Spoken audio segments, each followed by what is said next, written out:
Hi, boys and girls. It's Miss Sherman. I am going to read you a book today about, does anybody know what this is? It's a guinea pig. And this book is called Sammy, the Classroom Guinea Pig. While I read this story, I want you to think about the different things that you learned about a guinea pig in this story. Now, I love guinea pigs because I have two of my own. Their names are Penny and Reese's. However, I call Reese's Weeky because he likes to week a lot, and you're going to hear that in this book. So here we go. All right, so Sammy the Classroom Guinea Pig by Alex Berenzi. Okay, here we go. Sammy had his own little house. Inside was a soft blue sock. He liked to take naps on it. The sock had a hole in it, but Sammy didn't mind.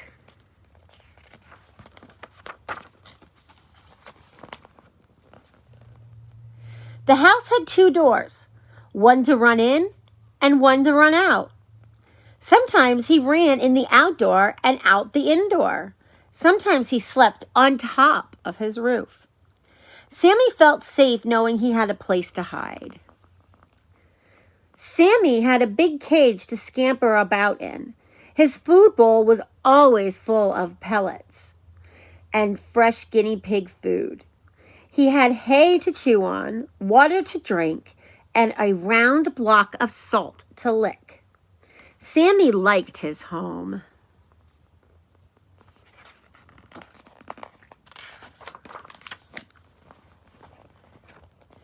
Sammy couldn't read a clock, but he always knew when Ms. B, the teacher, would arrive. Every morning she brought him a treat, but today she was late. "Week!" Sammy squeaked in a greeting when she finally appeared in the doorway. Yes, I hear you, Sammy," said Ms. B. She was thinking of all the things she had to do. She hurriedly came in and gave him a piece of carrot.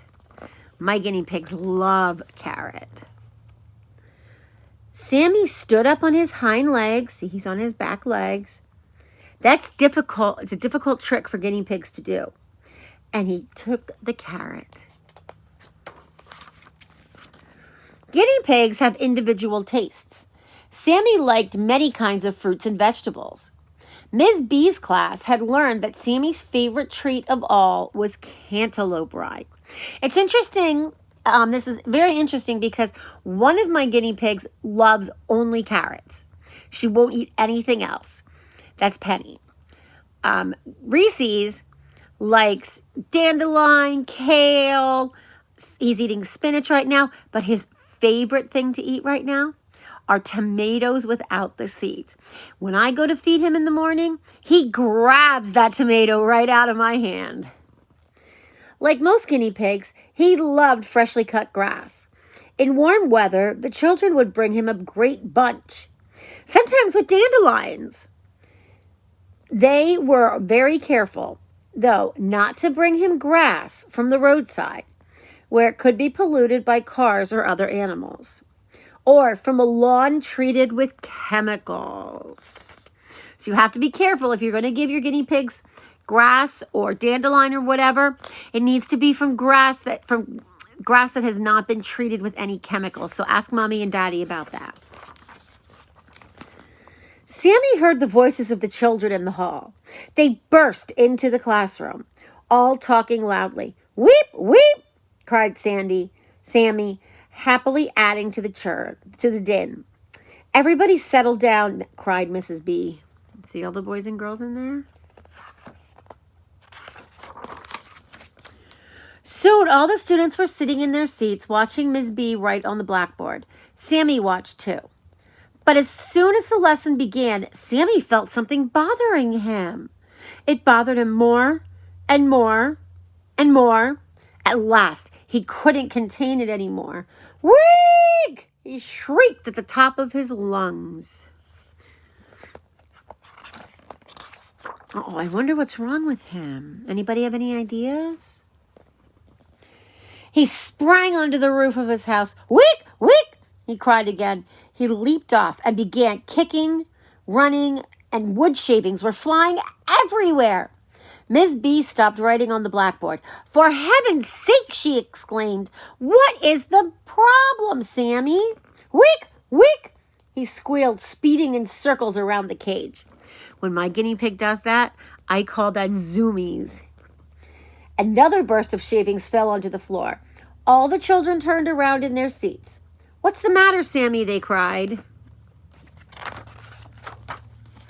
Ms. B and her students gathered around the cage. Sammy stopped scurrying and let the teacher pick him up.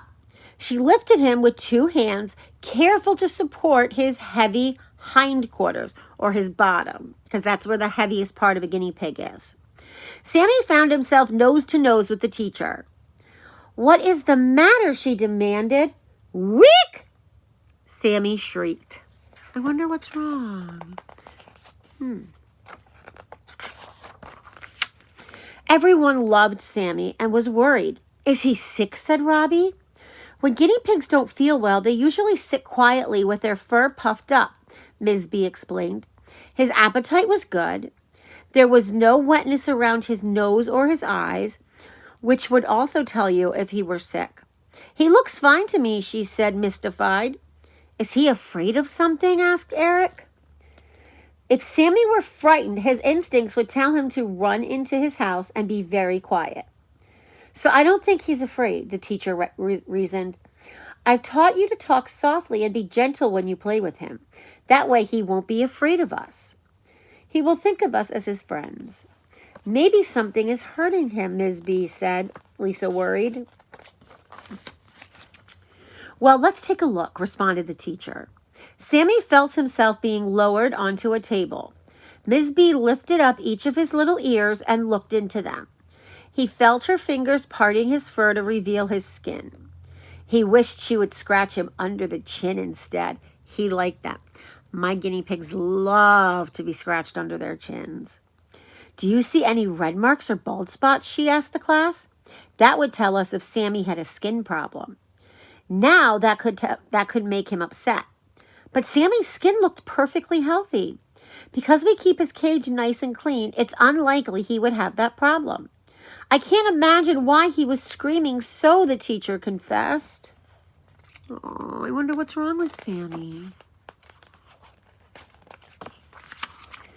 Sammy decided he didn't like them looking through his fur anymore. He began to make unhappy noises, small irritated squeals and squeaks. Will he bite me? Asked Tanisha nervously. Most guinea pigs don't bite, replied Ms. B. They bite only if they are very frightened. My guinea pigs don't bite. However, if you get your finger too close to a tomato that you're giving to Reese's, he may think your finger is his tomato and kind of grab at it, but it doesn't hurt. She let Sammy go, and he immediately stopped complaining. He began to waddle along the tabletop, sniffing at the surface. What? Sammy chuckled as he went. That's his exploring sound, said Ms. B. Sammy was enjoying himself. He liked exploring new things. Sammy made his way to Maria and touched her nose with his. That's how guinea pigs recognize and greet each other, explained Ms. B. Doot, doot, doot, doot, doot, doot. Sammy burbled in soft musical notes. That means he's happy. It's hard to recreate the sound that guinea pigs make when they're happy. It's a really cute sound, though. Sammy was glad when Maria picked him up and cuddled him. Her sweater was soft and warm. Ms. B, I think I know what's wrong with Sammy, Maria said. I think it's because today is Monday. What? Everyone exclaimed. Sammy was all alone all weekend, Maria explained. I think he's glad to see us. He wants our attention. That's all. Ms. B studied the little guinea pig. Sammy, she said, seeming sternly, is that true? Is that what's the matter? What do you think, boys and girls? Do you think maybe he missed his friends? Maria set Sammy down on the table, and everyone gathered closer. Sammy felt someone scratch his chin. He scrunched up his nose in pleasure. That's exactly what they do. If you can see on this picture here, that's exactly what they do when you rub your chin. They will lift their cute little heads so high so you can really scratch their chins. Doot-dee-doot. He chuckled happily, and all his friends were back. So he was lonely. Oh, and he missed his friends. And there's a couple fun facts about guinea pigs here. I'm just going to go over them quickly. Guinea pigs have a language of at least 11 different sounds. Their cry a week is used almost exclusively to communicate with humans. When they week loudly. I can hear them from across the room. I can hear them from a different room in my house. Oh, yes. Guinea pigs are highly social animals. In the wild, they live in close-knit clans. And that all guinea pigs have individual personalities. The more attention and stimulation a guinea pig receives, the more its unique personality will blossom. So, boys and girls, there's a lot of information in this book about Sammy the classroom guinea pig. I hope you enjoyed it.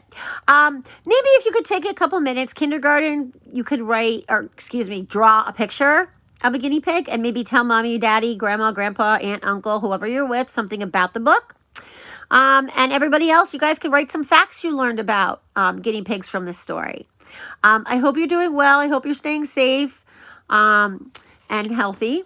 I miss you very, very much. And hopefully I will see you all soon. Bye!